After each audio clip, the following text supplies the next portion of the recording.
नमस्कार, स्वागत है आपका आर्या न्यूज में। मैं हूं आपके साथ सुमन पाल। देश में मंगलवार को ही 2,80,218 नए केस मिले हैं और इस दौरान ही 1,87,215 लोग ठीक भी हुए हैं और 436 लोगों की मौत हो गई है। आपको बता दें कि अब देश में ही कुल एक्टिव केस 18 लाख के पार पहुंच गए हैं।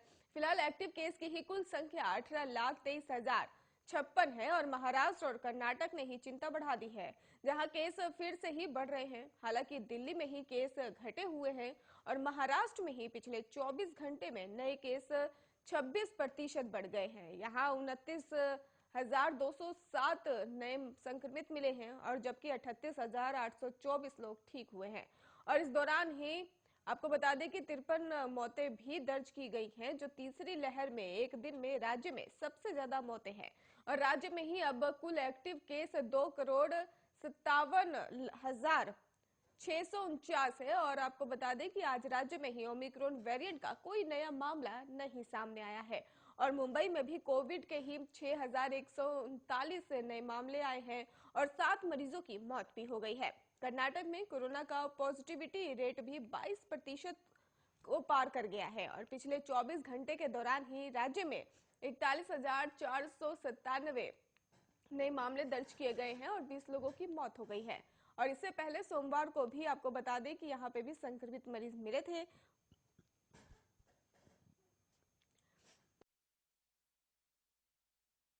कोरोना का खतरा लगातार बढ़ता जा रहा है, जिससे आम लोगों को सतर्क रहने की आवश्यकता है।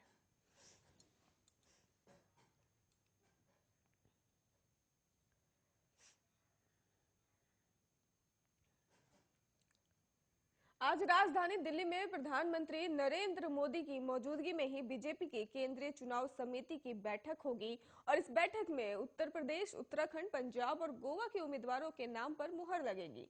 और अब तक ही बीजेपी की ओर से यूपी में ही 109 उम्मीदवारों के नाम तय हो चुके हैं और यूपी से ही 2 नामों का ऐलान बीजेपी ने कल कर दिया था।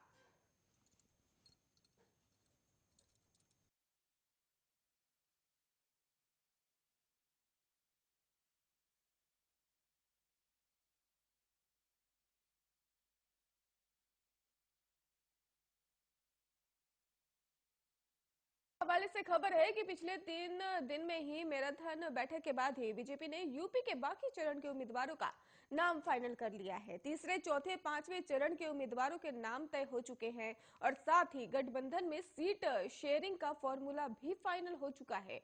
160 सीटों के लिए ही बीजेपी की कोर कमेटी ने ही अपनी तैयारी कर ली है और इसके लिए जेपी नड्डा, अमित शाह, धर्मेंद्र प्रधान, सुनील बंसल, सीएम योगी आदित्यनाथ और deputy CM Keshav Prasad Maurya, BJP प्रदेश अध्यक्ष स्वतंत्र देव सिंह के बीच लंबी चर्चा हुई है और अब कोर कमेटी की बैठक फाइनल लिस्ट को ही केंद्रीय चुनाव समिति की बैठक में रखा जाएगा।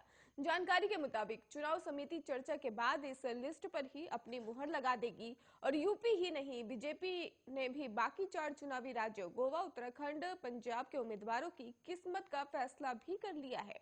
आपको बता दें कि सुबह 11:30 बजे केंद्रीय चुनाव समिति की बैठक होगी और अब ये देखना होगा कि इसको लेकर क्या किसको टिकट मिलता है और किसका टिकट नहीं मिलता है और बीजेपी सीटों के लिए ही क्या नया समीकरण लेकर आती है।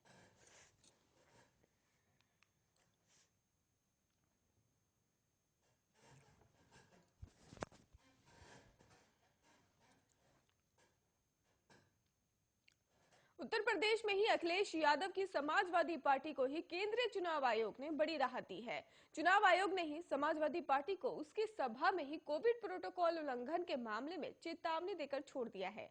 मतलब चुनाव आयोग ने इसे पहली गलती मानकर पार्टी पर कोई कार्रवाई नहीं करने का फैसला किया है। अब कोई कड़ी कार्रवाई न करते हुए चुनाव आयोग ने ही समाजवादी पार्टी को चेतावनी देते हुए कहा कि यह पार्टी का पहला उल्लंघन था। ऐसे में पार्टी भविष्य में और ज्यादा सावधान रहे और चुनाव के ही दौरान सभी मौजूदा मानदंडों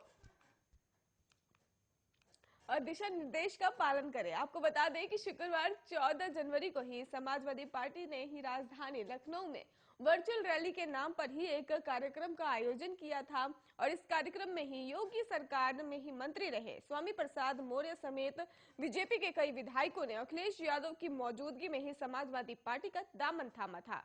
इस दौरान बड़ी संख्या में लोग मौजूद थे और इससे कोविड प्रोटोकॉल और चुनाव आयोग के फैसले का उल्लंघन माना गया था।